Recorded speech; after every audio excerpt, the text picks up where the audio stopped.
players, the personalities who come from around the world to play professional soccer in the United States.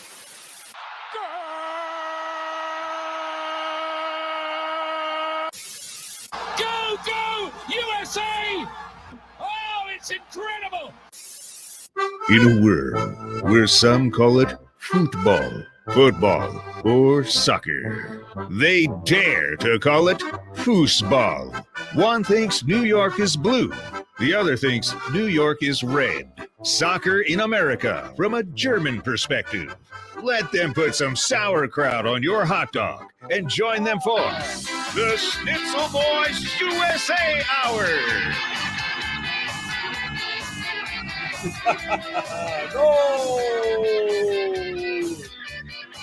Good evening. Good evening. We are back. We are back at our regular time. Monday night, Schnitzel Boys night. Still just me, but Stefan will be. You will see the other Schnitzel Boy shortly. Hans Wolf, Sebas S. Welcome. And only one thing to talk about, really. The international break. There's some Euro qualifiers. Stefan is still in Europe, still in, he made it last week. He came to us from Amsterdam. This week, he's coming to us from Germany. And we had the big derby, the Schnitzel derby, the US against Germany this weekend. And so, yeah, Stefan and I got to talk about it for a while. So tonight, only one, we're going to do a twofer. Both, since worlds are colliding, everything is happening in this hour. There's not going to be a Germany hour later. This is it. So without further ado, here, I give you my man, Stefan Schnitzel. Hello. So tell us, where are you? Where are you today? Where in the world is Stefan Schnitzel? Where in the world is Stefan San Diego? Well, in this neck of the woods, we say Moin. Moin. Oh, so you're in the north. I'm up north. I'm in a little town called Bad Oldesloe. Bad Oldesloe. Bad Oldesloe. It's a 30-minute express train ride north of Hamburg. Or Hamburg, but in Norden we say Hamburg, because that's how we say it up here. So I'm in Germany. Yeah, last week I was in Amsterdam. I took the train, and I went to Dortmund, and then there's no unless I missed it. I was kind of looking for it. There's nothing on the border that tells you crossed borders. I mean, I'm sure there is, but I just missed it. You're just on a train. From Holland to Germany. Yeah, there's a sign, but there's nothing. That's you blink and you miss it. It's probably a tiny sign. Yeah. I don't know. By train, it may not be a sign, actually. That's the thing. I was like, I had to look at my Google Maps. I'm like, am I in Germany? I'm in Germany. And the minute I crossed the border, I knew, because there was just this warm feeling. And I was like, home. Home. You know what I see in the distance? I see yellow Schilden. It's with little town names with arrows, right? I see extensive graffiti at the next train station covering all the train cars, right? Which is a very German thing. None of the Dutch train stations. Is that true? I guess. Interesting. Tell me what you think about this. Every time I go to every time I've been to Germany, like tunnels, bridges, and train stations have always had this extensive type of graffiti on it. And I just kind of associate that with Germany. It's a German thing. Right? Interesting. Yeah. Ish. I mean, there's a lot of graffiti in New York too. Yeah, but it's only German. But like, if you're in Holland on the train and you're riding across the border, you know you're in Germany because the next stop is covered in graffiti. But like in kind of like a pretty graffiti. It's like, yeah, that's a German graffiti-laden train stop. More extensive road signs. But anyway, so I was in Dortmund for the day. I did a little soccer tour. Talk about that later. And then yesterday, after doing my soccer morning, I had a little bit of a soccer morning, which, like I said, we'll get to that after the game. Then I hopped on a random Deutsche Bahn journey, which is a whole nother story about their delays and their nonsense. Oh, yeah. The German trains are not what they used to be.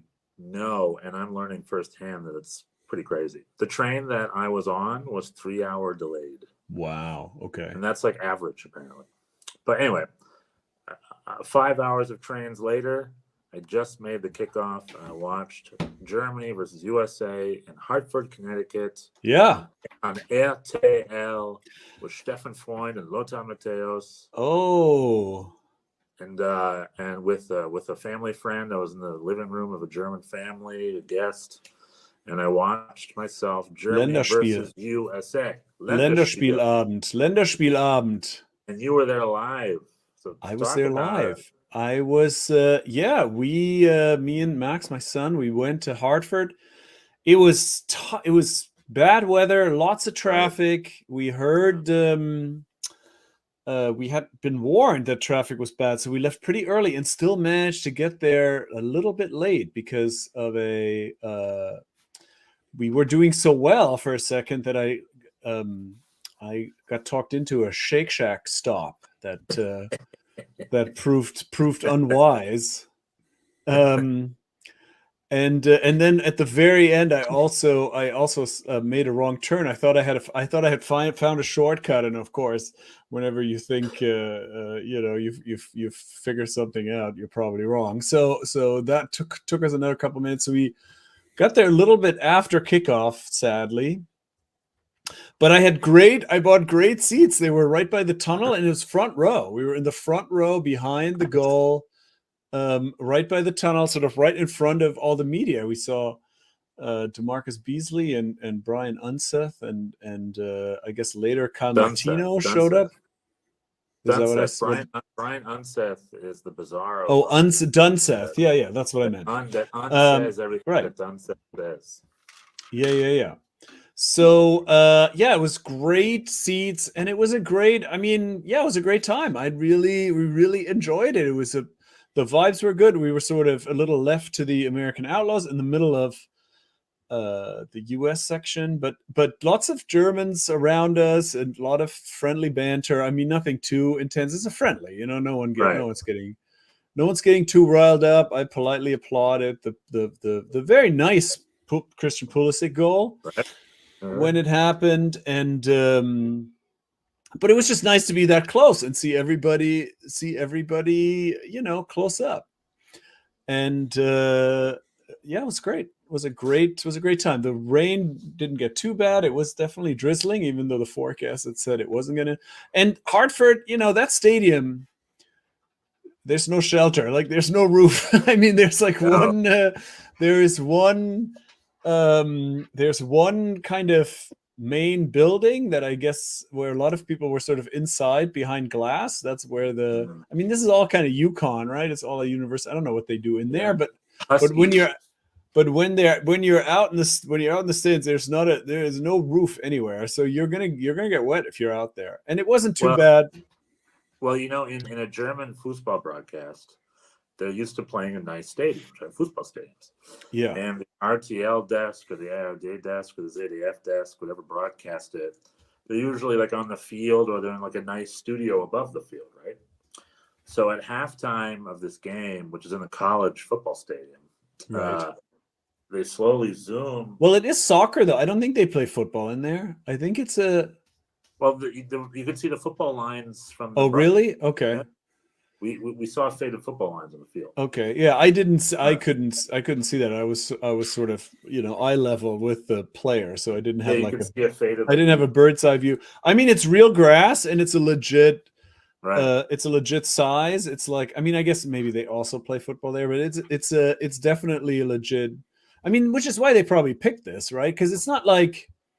It's a sort of an odd choice. Like, if you would think, say they should just pick a big NFL stadium. But then on the other hand, I was thinking about this because it's like you don't want to pick, like, the MLS stadiums are too small. You want this was MetLife? This was 38. I think they felt that they couldn't sell MetLife.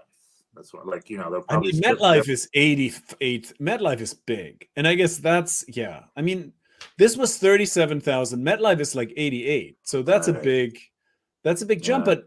Yeah, MetLife, I guess, is one option, but other than that, like, if you want to go really big, but other than that, there's not that much in between. Foxwoods is turf, Foxborough, and Foxborough, yeah, right. That's where You they were said the training. They Foxwoods were staying Casino? up. Foxwoods is the casino, the saddest place on earth. The Foxwoods Casino is the saddest place on earth.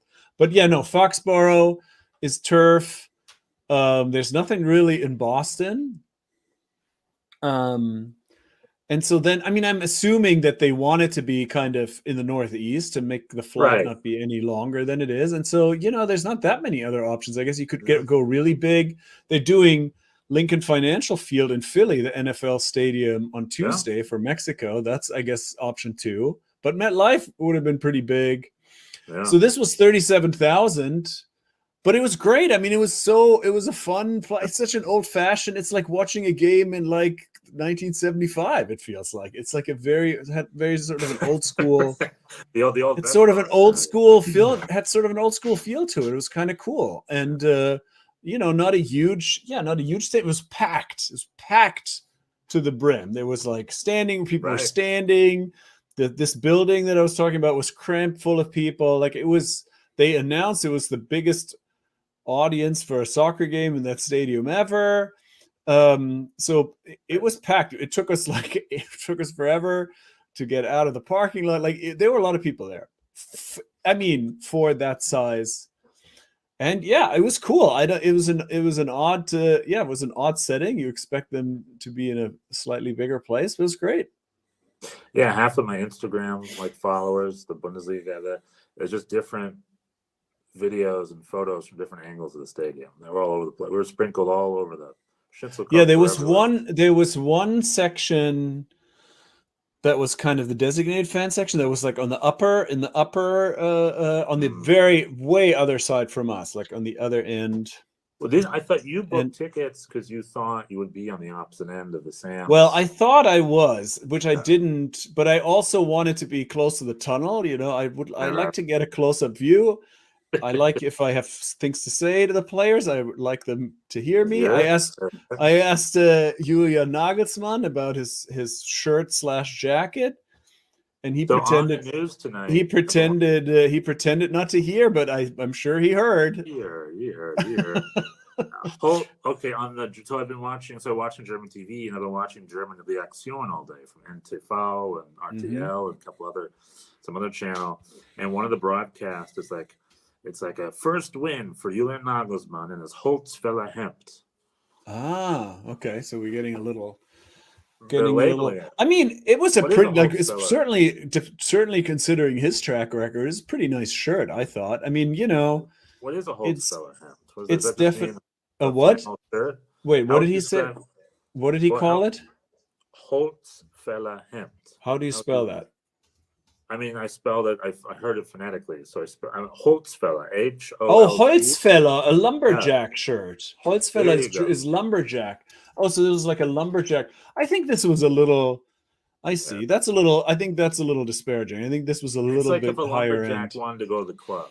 Yeah, exactly. It's like a outdoorsy, rustic but fancy. Yeah, I thought it was all right.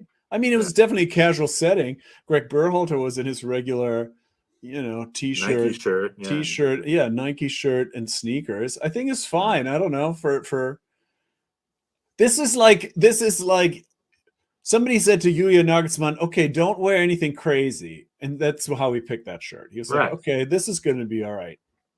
Listen, with Rizzo, wear whatever he wants. You know what I mean? Like I pay close attention to these things. I have opinions about what coaches are wearing, and I think for him, for his track record, this was a step up. This was not bad. So Watke, which is a big Twitter comedy soccer, U.S. soccer. Oh yeah, the guy who what did he have to say? He just said what shirt? Look at what he was wearing or whatever. And I replied and be like, imagine if you see all the stuff he's been wearing before. He was new to this. This is pretty good. This was the good part of the closet. And it's not new. It's like, get ready. I mean, we've had some jackets. There's more coming. I know. We'll see what he wears. Adidas Letterman jacket to come I mean, the thing is, it does genuinely.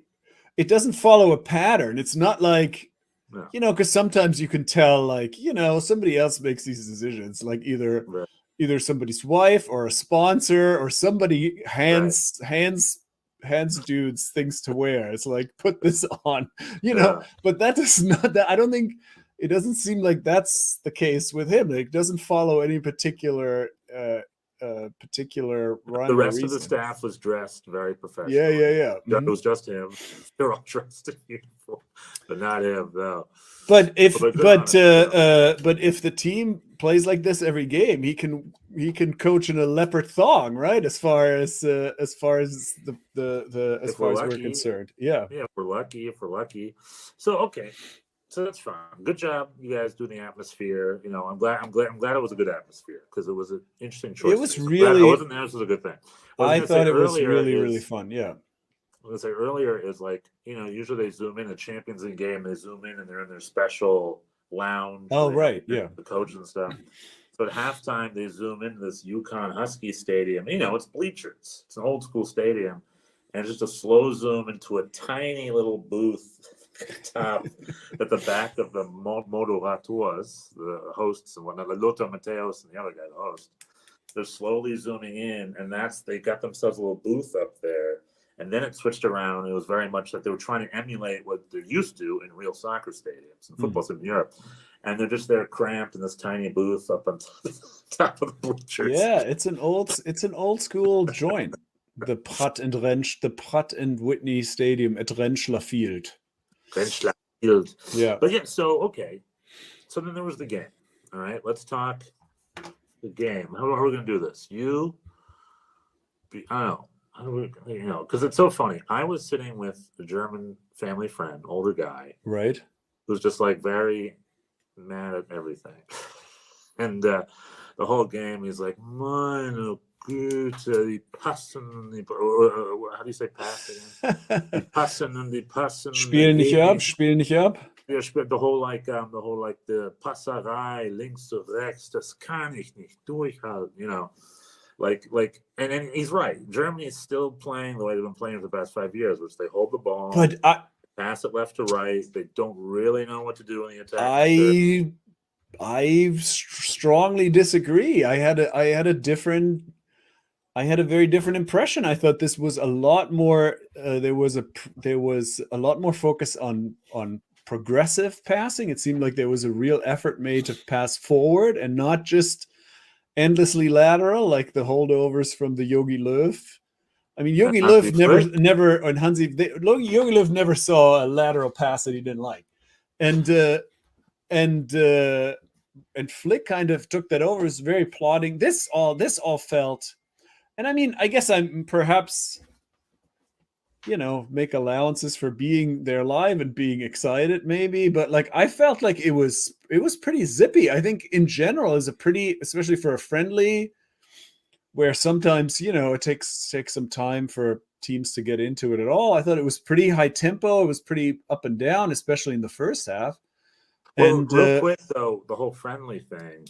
USA and Germany both have big tournaments this summer. They're both true. Exactly. I think I agree. It felt a little more intense for those two reasons. Like obviously Nagelsmann's first game, everybody wants to impress, and there's some scrutiny because of that. And the Euros and the same. The Euros are coming up. It's all and so there was definitely some attention because of that.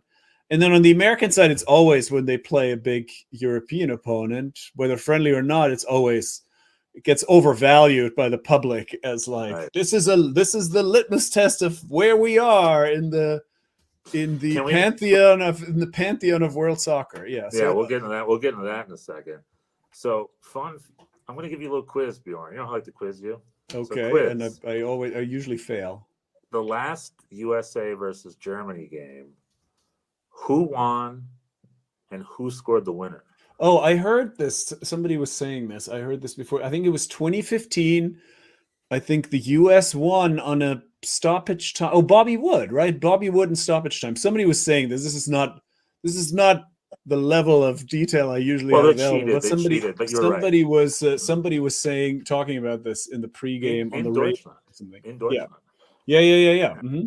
Bobby Wood scored a great winning goal in like the 87th minute, a screamer from outside the box. Yeah. Isn't it? Having time, man. And time everybody thought U.S. soccer has arrived. This was the coach. But yeah, and anyway, that was the last friendly we played. And now we played it again because it's been a few years. And, U.S. actually has a decent history of not losing to Germany in friendlies, not competitively, but like the U.S. beat Germany 4-3 in D.C. before that. They beat them 2-0 a couple times. Like the USA beats Germany in friendlies. Well, in the O2 World Cup game, they probably should have won, or at least. I don't know, they should have won, but there's the handball shot. I mean, they definitely were. I remember watching that game and being extremely concerned, like, right. thinking that this could definitely go wrong. Yeah, that's probably the best game we've ever played. Germany, USA, and Germany. That's probably won competitively. I would say in a competitive setting. But anyway, I mean, also that was not a great German team necessarily, but yeah. Anyway. Anyway, so this is a friendly where Germany finally played like Germany, and like this was like what you'd expect from a Germany USA game if like you had a computer simulation, it would look like this. Yeah, because Germany had the ball, they were stronger in possession, and it just remember last week or 2 weeks ago when I was like we're talking the rosters. And I mentioned that the German roster had a lot more quality, and I was like, is it fair to say more quality? I think so. I think. Yeah. I mean, in the early going, you could see. Germany had Bayern München. There is an energy about this U.S. team. They're quicker in some ways. Like they have some pace and they have some energy, and certainly Jonathan Tah was struggling all game with whatever came at him on the left, on his right, the US left. So it's not like the game starts and you're like, whoa, this is a total mismatch. It's like, it's like there is some the US they have some energy, they have some and some quality and pace. Ultimately they don't, but yeah, I think player for player, Germany lately has played as much less than the sum of its parts. I feel like, especially since the World Cup. At the World Cup, you can say they were not so bad, but like got unlucky, but then since then it's just been team without confidence, like really plodding and slow, and have not less than the sum of the parts, and so. And this from the beginning looked a lot more dynamic. Like the pressing was sharper and more connected. The passing I felt like was more progressive. There wasn't as much of the center backs were looking to go forward. I think the idea with this, and I think what was interesting about this Nagelsmann setup is there's an asymmetry to it. Like he had, he had Gosens play more inside. And on the other, whoever was on the other side, the winger on the other side was much more like Sané was much wider, and so there was this imbalance, and you can see how what the idea is of playing Tah on the right, because then if things shift, then sort of somebody like Rüdiger was going forward a lot, like he was a couple of times. Was dribbling into the box, I think, at some point dribbled into the box and then was like, I can't breathe. It's like towards the end. I've never been here before. Yeah. So you can see how that then makes it work if Tah then sort of shifts into the middle and becomes kind of a fill-in center back. But he just did not cover his position. He was like a traffic cone. He was constantly giving up because he knew that Pulisic is faster than him. So he was always giving up like 10 yards so that he wouldn't get smoked. And so that didn't. So I think that he was the only one that sort of stood out to me as like that. We need somebody else there maybe for that to work. But other than that, I thought it was pretty. It was just more. more engaged and more dynamic, and just fluid in positioning too, because of all this shifting and disorganizing. I guess length, the buzzword that in Kicker I read that Nagelsmann was, I guess in with Berhalter was verticality at some point they were talking about, and I guess this is a similar kind of thing. The length with Nagelsmann was talking about length instead of just width. How come he didn't use the term verticality? It's out there. I don't know. Maybe that's just a translation thing. I don't know. But I think this is all I think it's all the same. I mean, there's always these buzzwords, right? But anyway, I think this is the same kind of idea. You want to sort of stretch things, not just in width, but more so in length, so that not everybody's just on one, not everybody's just on one line, and you're just kind of laterally passing it back and forth, basically waiting for a defender to step out of the way. So I think there was a real emphasis on passing through the lines instead of just laterally.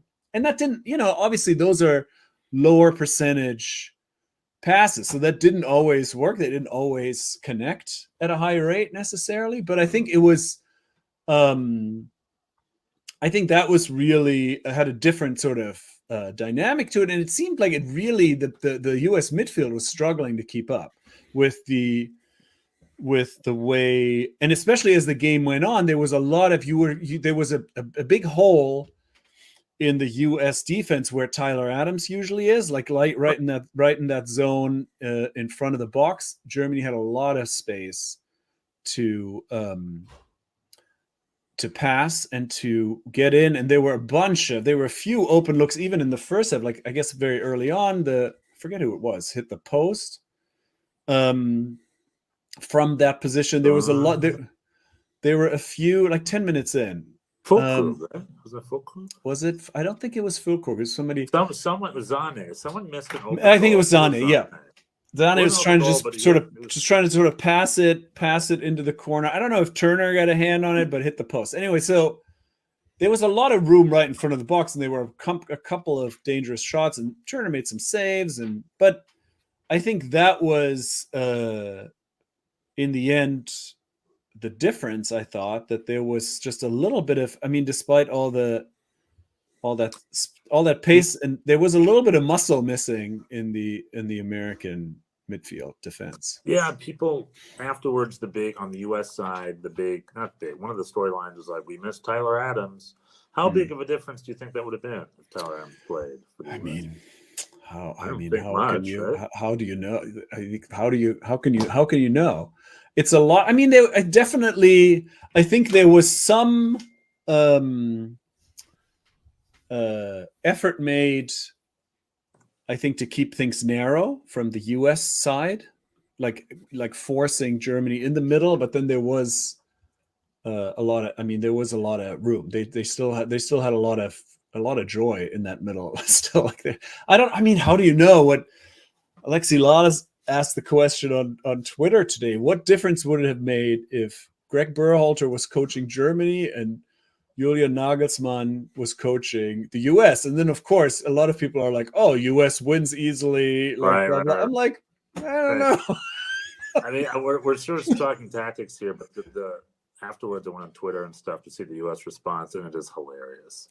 Everybody and their mother is just like, this is why Greg Berhalter is a bad coach. It's definitely Greg. I mean, everybody can agree it's Greg's fault. Like, Greg fucked it up. It's not, nobody can say what exactly, there's different takes. The U.S. were too defensive in the second half, or not the defense was too weak. There was too much. It's like, we can't agree what he did wrong, but it's definitely his fault. It definitely boils down to, though, I think this game boils down to quality. And I think the German players just had more quality. They're like, we got the ball. We're going to be more clinical with our chances. The first half of the game was the U.S. and Germany was pretty like 50-50 or 60-40 at least. Germany definitely had the ball more. I mean, the US, Germany... There was a lot of the U.S. got counterattacks. The U.S. were in the game. They were playing their game. The whole like, you get the ball, we'll try to high press you and turn you, which they did a couple times. The first half was like, okay, this is the game. But second half, nah. Fair to get Germany. No, in the second half, it was the United States wasn't even in the game. Yeah, it's true. The U.S. had nothing to offer, and it was, I don't know how much it was Reyna was being taken off. I don't know if he was really that. I don't know. The difference was Reyna was taken off at the half. It The was other difference- 19. I mean, I'm just looking. Even in the first half, I didn't actually look at the first half stats, but it was 19-6 in shots at the end. And I think in the first half, still, like, Germany had an advantage in shots, I think. Right. And Even possession. then. Yeah. And possession in the end was 60-40. I don't know what it was like at But it was halftime. 1-1 at the half, right? Wasn't it 1-1? Yeah, it was 1-1. So, and that it's felt just like it felt like a pretty good right. result. Like Germany, I guess you felt like could have had another one here. You know, there was that post. Germany's open. goal. Füllkrug had a couple good looks Right. that were where he was kind of uncharacteristically poor on the finish. But then in the second half that improved.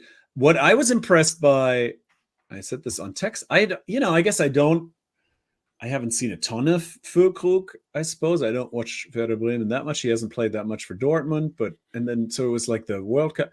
He's a good hold-up player. He has some, and I don't know if that also had to do with the. Yeah, he's like a Tom Barlow style. If he was, press. you take I that pressed back. before. You take that back immediately. Don't call him Tom Barlow. That is an insult. Sorry, Tom Starlow. Tom style. Starlow. Pressing. Anyway, I don't know if this is also had to do with the slightly smaller American midfield, but like he had some great. I mean, he had an assist. He played one incredible pass into space, and his hold-up play is just much better than I thought it could be. So that was. And I don't know if if he had just more space, but that's a big part of I think of this Nagelsmann kind of length variability, that like the 9 also drops back and then becomes an outlet. Where Harry Kane is like the gold standard of that, like sort of dropping in and then being able to open up space for wingers. But Füllkrug did a version of that was pretty respectable, I thought, in this game. Yeah. Füllkrug's our number 9, man. He's our number 9. I mean, he definitely looked like it. And in the second half when he got his I mean, he had a really open look that at first I was like, was he off? Could he possibly have been on? But he was on for the 2-1 goal. Yeah, and that was so real. And quick. then he had a nice assist for the 3-1. And I think the 3 or 4, the Musiala Füllkrug Sané, I think had right. They each got one, right, or something. And they had Sané didn't get one.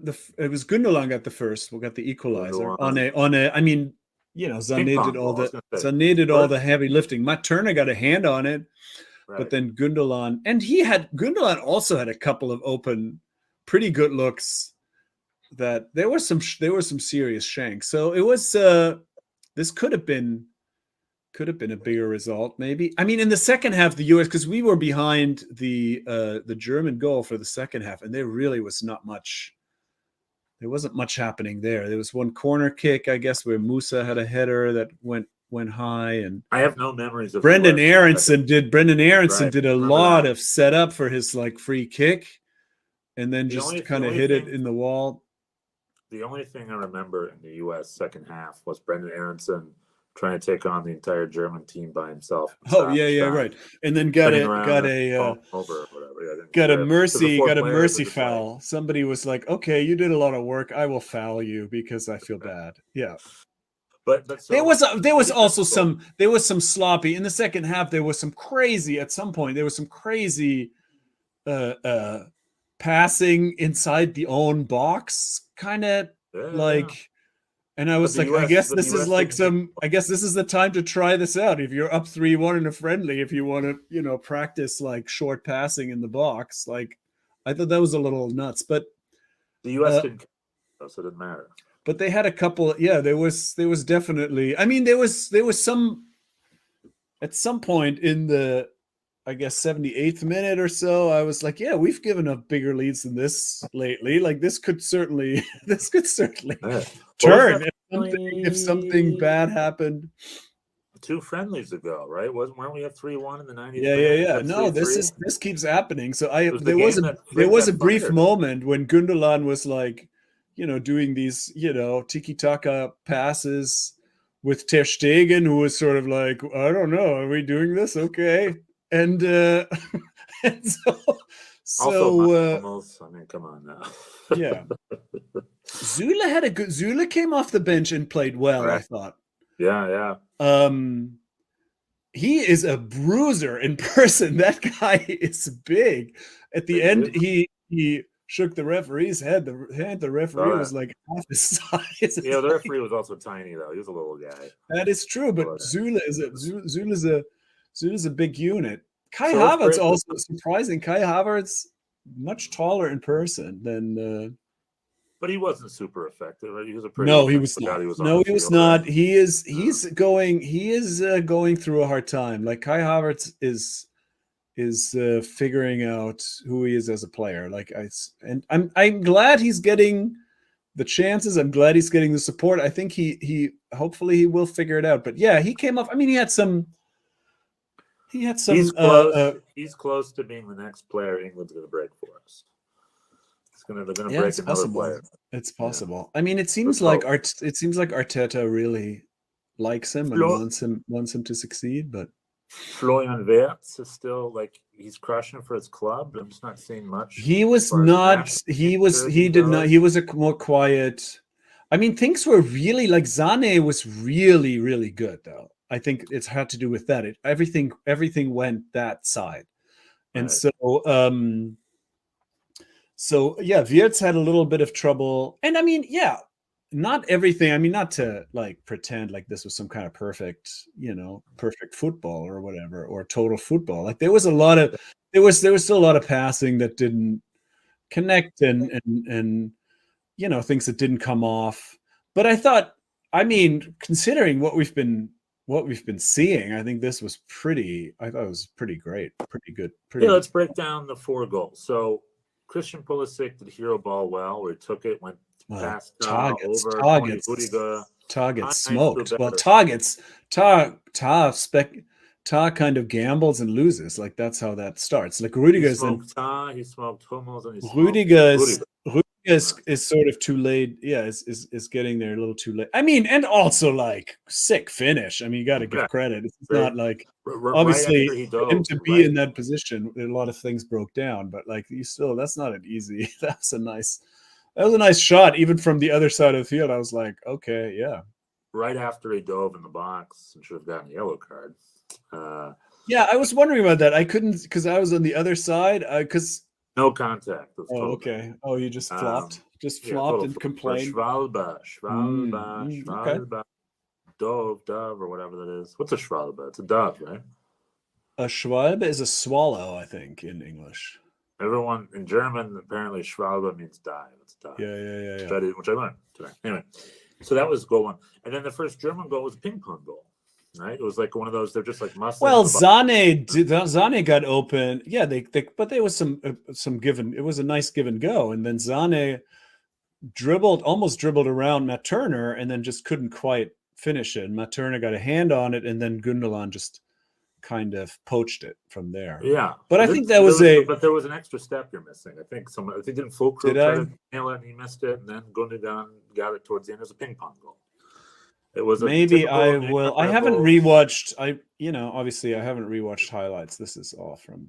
It was a typical New York. Keep talking. I'm going to. So that was the second goal, and then the third goal of the game is the Füllkrug. Yeah, Füllkrug all of a sudden wide open. That was Germany's most creative goal, because it was like Füllkrug stuck in the box by himself. They like faked him out. They pulled players out. They pulled defenders out of position, passed it to an onside, wide open Füllkrug, center of the box, nailed it. 2-1. Yeah. Very creative. That's like the old Germany. I was like, more of that, please. No, then it's the- nice. Okay. and then- I'm and looking then- at highlights now. Let's see. And then the third goal was the Musiala goal. The third goal was the Wow, Musiala that's it. goal. That was he got a little bit lucky in the beginning of it because it sort of bounced his way off a defender. But then it was a very nice layoff from. Oh, so this is the one. Sorry, I'm watching highlights now. This was the one that. Oh, who is that? It's Pascal Gross. Pascal Gross all of a sudden has an open look at the top of the box. This is like 10 minutes in. He also had a good game. So Wirtz lays it off and he hits it. He kind of didn't. It comes off the post and then off of Turner. This was a Wirtz assist. So would have been. Oh, so this is Pulisic just smokes Ta and then the center backs can't get there in time. Yeah, it's a nice goal. I mean, but yeah, Ta didn't have a good game. I don't know if maybe we were also just kind of focused on him, but he seemed like one of these kids is not like the others. The everybody was good and he was not. Yeah, and Hummels is just slow to even get there. Trying to see him. And then the last goal is this the. Hold on, let me catch up with you. Oh, that's another. I guess these are the U.S. highlights. They show the Pulisic goal 4 times. Yeah. Weston. Show the last. Okay, so here's Sané trying to. Yeah, he does a similar thing on the equalizer. He pulls inside, gets very far, does a give and go with Gundogan. Yeah, they didn't even show the third goal in the U.S. and gets the. It's not in the U.S. Gets he's got everybody, and that's the thing. You say would Tyler Adams have made a difference? That's kind of the spot where he is, where he plays. So maybe he would have. Anyway, and then Gundogan finishes it. Yeah. And then this is the kind of counterattack. Yeah, Füllkrug. Oh yeah, okay, got it. And so this is the 2-1. So it's Gundogan. Oh, and then this is it's a Musiala to Gosens to Füllkrug. Yeah, very nice. Yeah, but so the third goal. Nice. Third goal. Can you hear me at all? I've been coming and going. I can. Yes. Okay. No, I can hear you. The third goal was. I'm just on a roll here. Yeah, and that was the one that looked maybe offside, but was not. Yeah, but the third goal, that was a very nice. That was a very nice combination. Okay, go for it. The third goal. I was going to say that was good. The third goal was I just saw someone coming in from the left, rolling in the middle, and Musiala sliding it, finishing it in like past Turner. Turner was a little off his line and couldn't get to a ball on time, and a player rolled around Turner, kicked it in the middle of the 6 where Musiala was sliding in to finish it. That's the third goal. The Füllkrug got the assist for that one. The Füllkrug did that. He laid it off. Yeah. And there you go, 3-1. But those there were a lot more close calls on the. So I gotta find some anyway. Let's find some longer highlights. But the U.S. fan base wants Greg gone because the U.S. has never beaten a team in the top 20 during his entire tenure. And I'm like, yeah, I guess there's truth to that, but I don't think any of the U.S. coaches have beaten the top 20 in the entire tenure, at least not in a competitive match. I don't know what to tell you. I guess there was also some talk of like, oh, this German team has been bad lately, and now they're. But I think this was. I mean, it's always, you can always, what if, like, or is this because the U.S. were bad, or were Germany so good? Like, who knows? But it's like they definitely came out. They came out differently. This was a different quality. I know. Who knows? I know. It was the quality of players, right? Our people coming off the bench, our PSV bench warmers, like our players sit on the benches at their clubs. Germany has Thomas Muller coming off the bench, finishing up their games. Like they just have better quality players in general. I don't know, in my mind, I'm like, if 3 Germans and a U.S. player were there, the 3 Germans would nip the ball away, no problemo. If 3 U.S. players and 1 German player were there, the 1 German player would play through the 3 U.S. players and move on. It's just like what it felt like to me. Like there were more, the quality was higher. They were better on the ball, better passing it. They were more on target, kicking it. Like it's just a perfect example of this whole excitement of the big clubs that U.S. players are on. Like a Serginho Dest going at him. It's like our players are fun and exciting. It's very cool, but they are still not of the quality of a real world beater side. They're just not there yet, or a lot of them likely never will be, to be honest. It's just we got to keep our britches on and know it's cool. We have a fun, young, exciting team, and they are young. This German team is the oldest German team since the 1998 World Cup. Another really good point. These are not kids. Yeah, right. But it's just like it's kind of, for times it's men versus boys. So hold your horses. It's not tactics, not Greg. I don't know. Leave Greg alone. It's tactics only goes so far. Eventually, you have to have players who know how to, I guess Yunus Musa played a little deep because he's trying to fill in for Tyler Adams. And don't give too much weight to Tyler Adams. Even if he was on the field, it likely also would have been a 3-1 game, maybe a 2-1 game. I don't know what to tell you. But I don't think Tyler Adams, I don't think Tyler Adams right. I mean, the but U.S. destruction of Germany. And that's part of but it was pretty apparent that like right where he usually plays, there was a lot of action. But that's Germany. Our program. So, Tyler Adams is going to be injured half his career. U.S. players have weaker bones. Yeah, and there really is there's no sub. And I don't think is would Jimmy Sands be the answer? Like, I mean, somebody you do need somebody else. Do you genuinely think that Jimmy Sands is the answer to turn this down to a 3-1 USA? No, I'm not, that's what I'm saying. But like, who is the next person up? Yeah. I mean, there's just a lot of, I completely agree with what you're saying. The roster's just thin. You take Gio Reyna out, and then you have, and who clearly looked like he hadn't played. I mean, he was, he clearly, this was the Triple G Olive Branch. Not only does he get the start, he gets the start at the 10, but he looked like a guy who hadn't played in a while, obviously, because he hasn't played in a while. And so, so he came off at halftime, and then it's Luca de la Torre, and that's kind of it's a defensive sub, really. And it didn't really work because the midfield was just was defensively was without the ball. The American midfield was pretty MIA, and that's just how it is. You don't have anybody else like that. I don't know who would you put in, for Gio Reyna to put the 10. I guess you could pull Pulisic back. You could have Pulisic play the 10 and bring somebody else in on the wing like Aronson or whatever. But it's like, there's not a ton of, but that also has been a mixed bag. Pulisic as the in that position. So it's like you're saying, the roster's still thin. The kids are still there. It's still a young team. And they caught a re-energized German squad where everybody impressed the new coach and more importantly, people were feeling it. This was the end of the Stefan Schutter Deutsches Fußballtag. That's how it ended. I've gone to the U.S. Soccer Museum in Dallas, Texas. It was great. But I went to the Deutsches Fußball Museum in Dortmund, Germany, and it was like this massive 3-floor monument to German soccer history and all the World Cups. And the coolest part of the whole museum was this hologram video where Sepp Herberger was this hologram talking to everybody. And Thomas Muller and Paul Breitner and Philipp Lahm and all these guys came out talking about what it's like to captain a World Cup winning team. And they're like, Sepp Herberger gave us the key to success and developed the spirit of how we can win.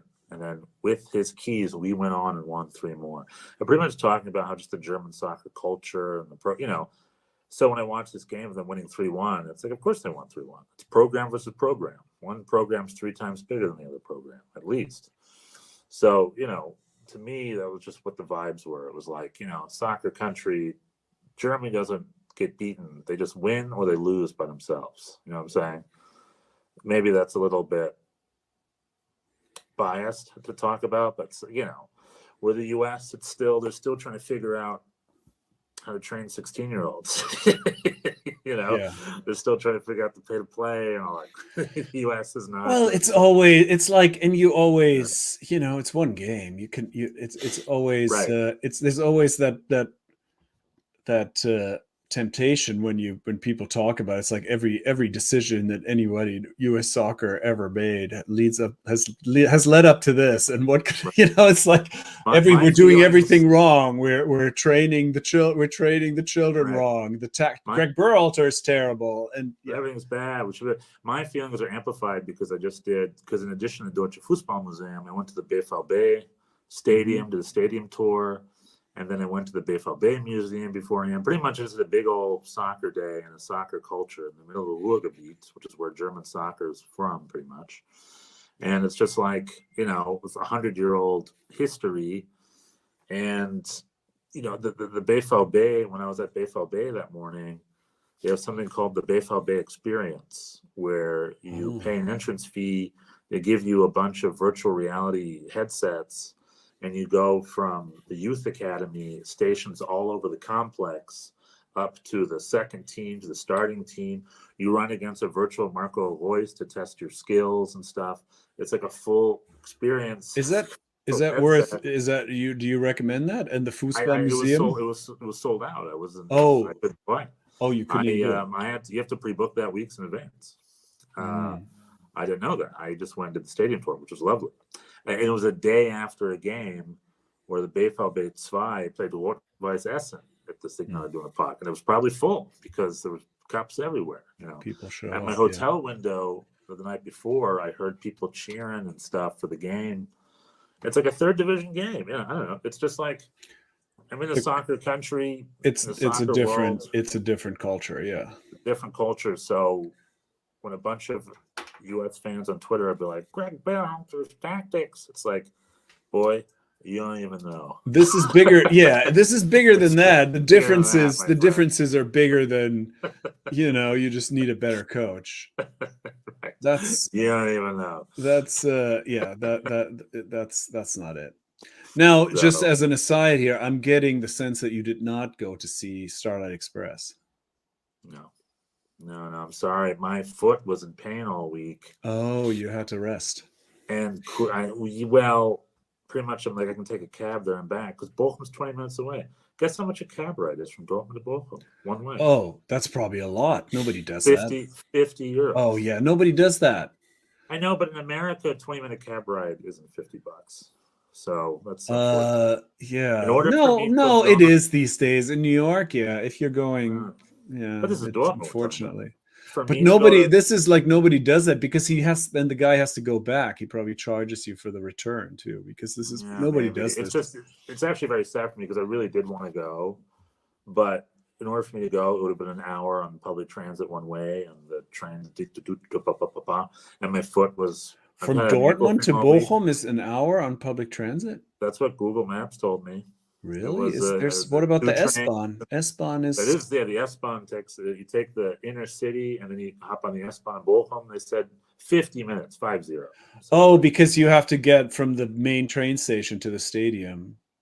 That is sort of walkable, but not if you have a bum foot. Yeah. Yeah, so if my legs were healthy, I would have gladly gone. Yeah. Fortunately, I rested my leg because I had to make a decision. I'm like, if I spend extra time resting my leg, I have to be ready for my walking tour tomorrow. BVB and the Fußballmuseum, which was more of a priority. And thankfully, I rested it, and by the next day, my foot was good enough for me to do the things I wanted to do. Oh, good. Okay. So I had to make a game time decision. It actually kind of broke my heart a little bit. Because it's like I really want to see Charlie, but it's been there for 30 years. It'll be there for another 30 years. Oh yeah. No, there's no rush. It will. Starlight Express will be there. Death, taxes, and Starlight Express. Yeah, you can rely on. As God is my witness, I will see Starlight Express. Oh God! Have you ever seen it? I've seen it. Yeah, I took the kids a couple years ago. That's why because I was really, I mean, I told you the whole story when it first started. Right. I was so upset about it. So it took me many years to get over my, there was definitely a large part of my life where I was like, I will never set foot in that, But then eventually I was like, at some point Paige wasn't around. I was like, oh, I'll take the kids. We'll go to, and yeah, had a great time. No, it's very, I mean, it's a wild, it's just like, I don't know what to compare it to, but it's just unexpected. Like it's like Bochum next to the stadium. You go into this, and you're like it's like a wild thing. It's like an what I will do next time I go to Germany is I'm going to spend a week, maybe 2 in the Ruhrgebiet. I'm going to go to the BVB experience. The next day I'm going to go to Bochum and then Strela Express. Then I'm going to go to Schalke. Then work like that. Do a real soccer sojourn. No, there's a lot of that kind of thing. Back to the Deutsche Fußball Museum. Highly recommend it. Okay. Could spend easily. I was there for 2 or 3 hours. Could spend another 2 hours because I had to catch a train, unfortunately. But there was that I have not been to because that's in I need to put that on my list. It's beautiful. It's right by the train station. So there's a video where like Thomas Müller and Lothar Matthäus and Paul Breitner are all involved, and the main host is Leroy Sané. And Leroy Sané, like, he is by far the worst actor of the other four. The other four were like, "Hi, I'm Thomas Müller. Ich bin Lothar Matthäus. Ich bin Paul Breitner." Then Leroy Sané is like, "Hallo, ich bin Leroy Sané hier im Fußballmuseum." Like he's just like clearly like reading off, and he was such a big part of it because they're literally making him the future of like he's supposed to win the next World Cup. It's kind of like the wink nudge nudge. There's a joke where Paul Breitner comes in and he looks at Leroy Sané. He goes, "Schönes Früh," and then there's a picture of an old young Paul Breitner with his big ass fro or whatever. And that was sort of darn a little laugh. But it's just so funny how natural everyone was, and Leroy Sané is just not natural. Didn't have a. But the coolest bit was the whole time. They must have had this great footage of Sepp Herberger because they extracted him HD full-size hologram of Sepp Herberger in black and white because it was the footage talking at everybody. Like Thomas Müller and Joachim Löw were like, "Yeah, Sepp, what do you think?" And then Sepp like talks to them, and they're just sitting there listening to Sepp Herberger. It was very cool. It was like that ride in the Jurassic Park movie, where you sit there and there's that talking door, except for German football. German football. That sounds fun. Yeah, I would like to go next time. 10 out of 10. Next time you should go. 10 out of 10. And I bought this snazzy shirt in the shop. Huh? Oh, the retro. You'll get Muller kit. That's pretty sweet. Yeah, it was really sweet. And there was one quiz, Bjorn. Here's a quiz that you're not going to. Oh, here we go. I mean, I nailed the last one. You did. In the entire Deutsche Fußball Museum, in the Deutsche Fußball Museum shop, everything is German. Germany, Bundesliga, national, blah, blah, blah. But I found two American things in the DFB Fußball fan shop. It was a player, an American player. I found a poster of the player and the person's biography for sale in the Deutsches Fußball Museum shop. Which U.S. player was that?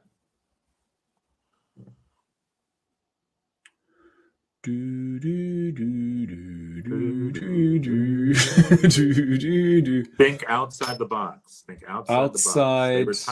They just retired. American player, just retired.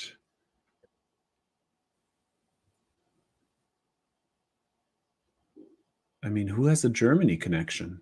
Jürgen? No, there's no Germany connection. There's no Germany connection. So powerful. This player is so powerful that this player transcends. I don't know. You can buy their poster. You can buy their poster. Freddie Adu. The answer is not Freddie Adu, even though he retired many times. Do you want another guess? I'll give you a clue. Okay, give me a clue. Why? Just tell me the reason why this person would be in the Deutsche Fußball Museum. She was an inspiration. That's why. Oh, it's a her. American player, Carly Lloyd. It's not Carly Lloyd. No, you got close though. It was. Tell me. Megan Rapinoe. Megan Rapinoe. Okay. Oh, so she's I was in the football shop, and then there was all these German posters of like Breitner, so and so. Then there was something called Megan, and it was a beautiful like drawing of Megan Rapinoe, and then I look in the book section, and Megan Rapinoe's autobiography is front and center. I was like, well, shit, That's cool. look at Megan Rapinoe go. Well, she's had a lot of influence. Yeah, that's good. That's cool. Yeah. It wasn't Landon Donovan's autobiography. I mean, I was totally drawing a blank. I mean, it's nice that the Deutsche Fußballmuseum even acknowledges that women play the game. That probably is a pretty recent. There was a whole Frauenfußball section, right, with all the jerseys and the titles and the things. I got to take a picture of every actual World Cup they've won, including the Jules Rimet one from 1954. Mm-hmm. It's all there. Very nice. Very nice. They had like they were very extensive. There was a whole section of like Fußball medic box. This is called the so-and-so box. This is the first designed medical box. And then it was like German teams, when they travel, they like to read books. And they showed a bunch of types of books that they would be reading in the 70s. It was a very, very extensive. Amazing. All right. Very soccer history. Very detailed. Okay. Yeah. Cool. Yeah, and there was that music section, which I love. There's a studio where you can push a button of any of the yearly songs. So the national team, they record albums.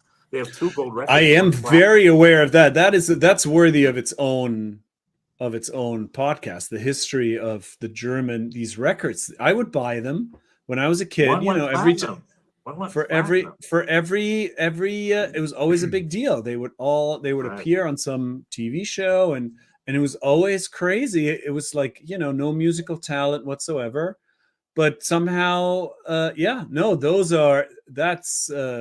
worthy of its own.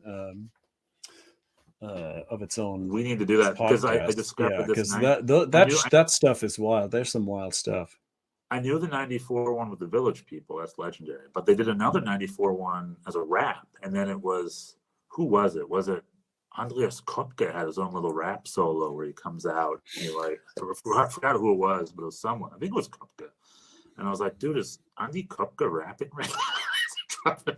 It's pretty crazy. Yeah. That's what the US misses, by the way. The cringe factor is high. Program and legacy. The U.S. soccer needs its own. They had one in 1990 or something, some old rap, which is bonkers. They need more of those. It didn't catch on. They need their own shuffle. What's it called? The big football one. Shuffle. There's a big football song called The Shuffle that everyone loves. The Alabama Shuffle. You know what I'm talking about? What? No. Oh yeah, I guess so. Yeah. The Shake. The Harlem Shake. Yeah. Not the Harlem Shake. The people in the chat are probably yelling us right now. But there's a very famous football rap thing. We need U.S. soccer needs a new one. Pulisic, Reina, Weah. They need to be on it. We need to get another one going. But yeah, I had a lovely Deutsches Fußball day, capped by a 3-1 win for Germany. Future's looking bright. It was great. Yeah, Mexico. They're going to destroy Mexico. I don't know. I mean, that game, no one's going to watch in Germany. It's going to be 2:00 in the morning or 1:30 a.m. No one's going to watch. I think this is going to be a little bit more experimental. We're going to see some other. I bet we're going to see a few other players, and it's going to be very different. I'm wondering. I'm kind of thinking I might go. I don't know. I'm debating. My counter to that, though, is Mexico's in terrible. Even if they are experimental, Mexico's in terrible shape. I mean, it's not the same opposition. The U.S. Yeah, but you never. I mean, you know how these things go. You have one good game, and then 3 days later, everybody's tired. I don't know. We'll see. It's not true. To be determined. Anything else going on? There was MLS. Nashville won, so they're gonna beat your asses and on decision day. Paving the way for an unexpected NYCFC playoff run. Yeah. Nashville's I was hoping they would lose. So on decision day, they just play their bench. They don't have to play for. But now they are playing for a higher seed, and it means more to them. So we got a little tougher game ahead of us. But hey, Bjorn, if you want to win the cup, you got to beat everybody, right?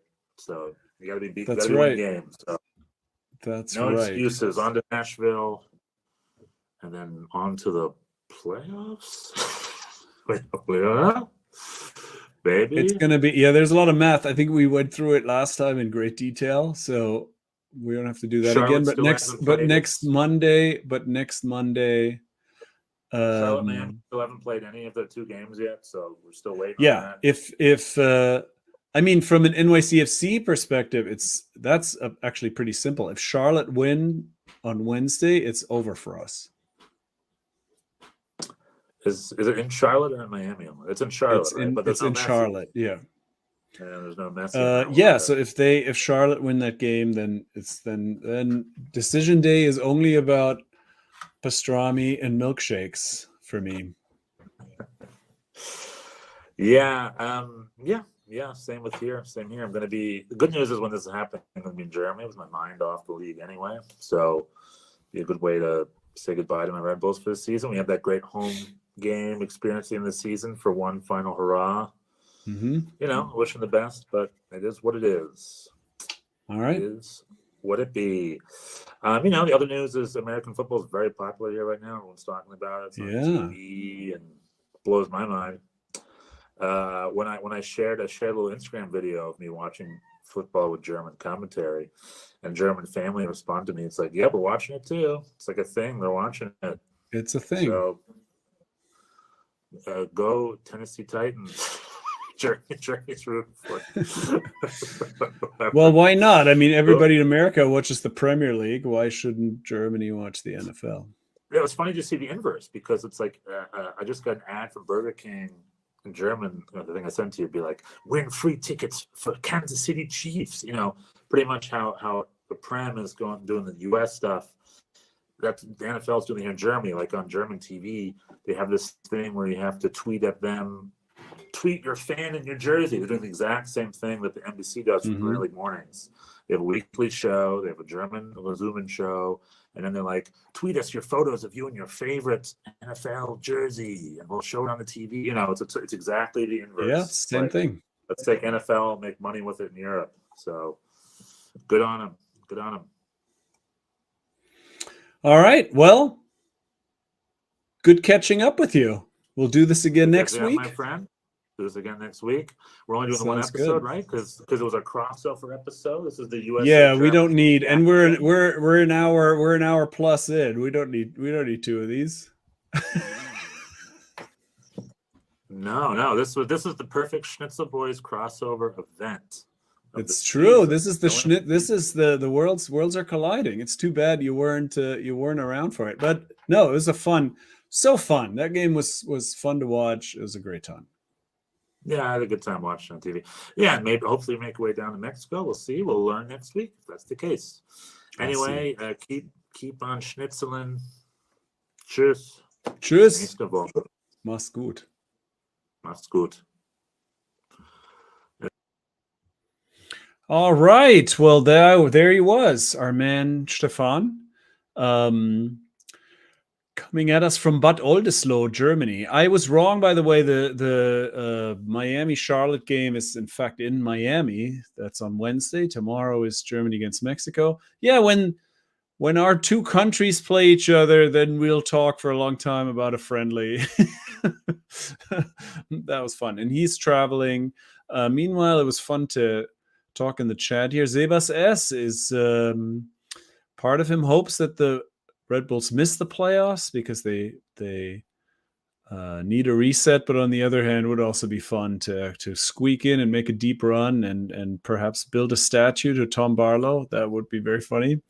Hans Wolf missed the game. He didn't make it because of work, but he's got a vacation coming up, so that's very nice. I hope it'll be fun. Yeah, the Mexico game is tomorrow.